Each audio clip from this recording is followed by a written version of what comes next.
الاخوان، وانا مأكد على الكلام اللي قال السي بونمر، بان السيد هذا هو من الناس يعني هيت متطفلين على التاريخ، وقال لك هو عنده القدره انه يلخص وما عنده اسلوب. الصوره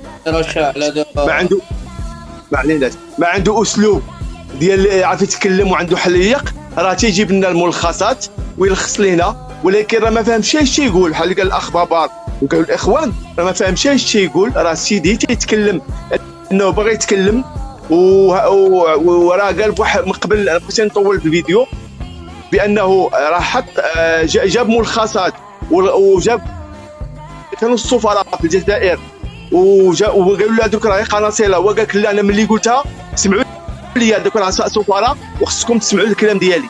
راه هنا تيبين اخ ياسر والاخوان اللي تيسمعونا واللي كاينين في الكاس بانه الجزائر راه يعني ولات غاديه، يعني تيجيبوا خصهم نجيبوا حنا اللي عطاونا هما الكلمه خصنا نسمعها منهم وصافي، يعني ماشي خصنا نناقشوهم ولا. او قبل من هذا قال لك ما يمكنش يدير واحد المقابله مع مغاربه لانهم تيكذبوه. راه هنا تيبان الفشل، يعني ما عندوش واحد الباكاج، ما عندوش واحد الباكاج باش يتكلم به وباش يقدر يدافع على الافكار ديالو، على داكشي اللي فهم واللي قرا. وباش ما نطولش، وهاد الاخت هاد جاسمين تبارك الله عليها، انا نعطيها 2 سيمانات غتفتح لي اللايف وغتزاحمنا، وشكرا. ان شاء الله. علاش؟ تبارك الله عليك. الله يحفظك العزيز، الله يكبر. اذا ندوزو لعيشه. مرحبا عيشه. اش خبارك اسيدي؟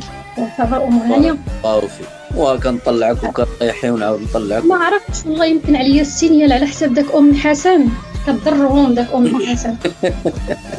واش هي اللي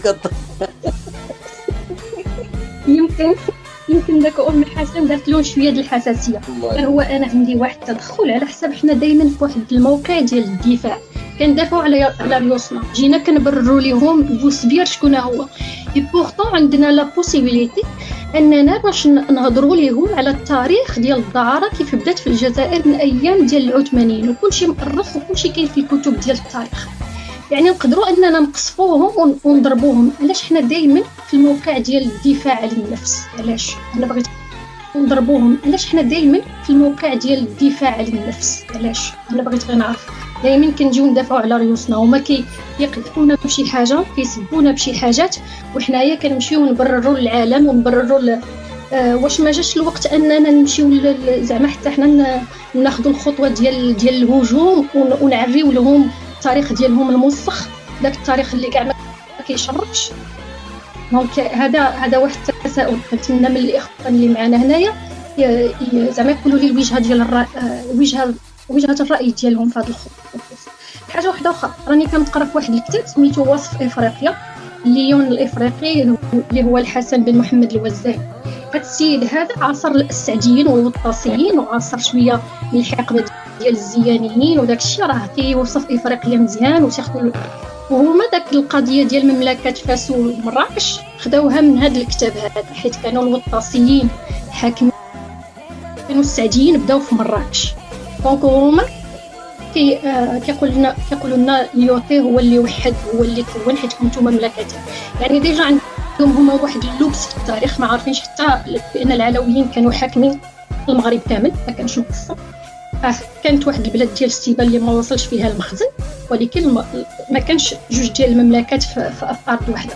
بورتون في العهد ديال وليون الافريقي كان في 1550 هذا الكتاب الفو سكيفي، كان في العهد ديال الوطاسيين وديال السعديين، العهد في البدايات ديالهم.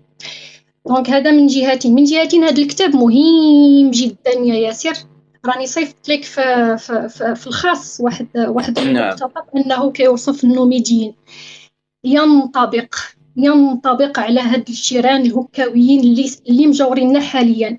يعني في 1500 مجاوريننا حاليا، يعني في 1550 كانوا نفس العقليه ونفس الاشخاص ونفس الافعال كيداروا.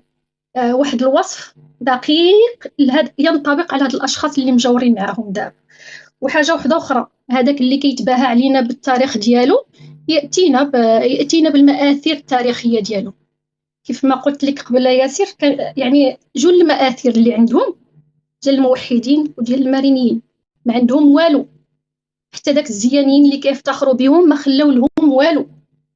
دونك احنا الحمد لله تمشي لاصغر مدينه يمكن صفرو وتلقى فيها السور داير بها وديور عتيقه وجامع قديم وكل شيء. اصغر مدينه هي الا كنتي شفتي داك البي دي اف اللي كنت صيفط لك، الجزائر القصبه 10,000 هكتار، فاس كلها 300. شو عندكم صراعات ما جايه شي حتى صراعات مع امريكا وكتويا على امريكا صاحبي، الله يهديك صاحبي، واش تقطع عليا صاحبي؟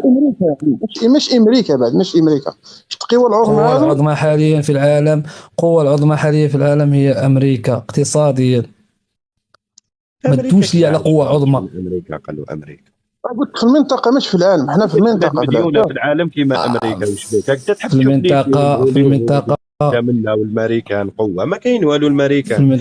شوف ما كاينش بلاد فيها الفقراء كيما الامريكان، ما كاينش بلاد فيها العرا وفيها اللي يتاجروا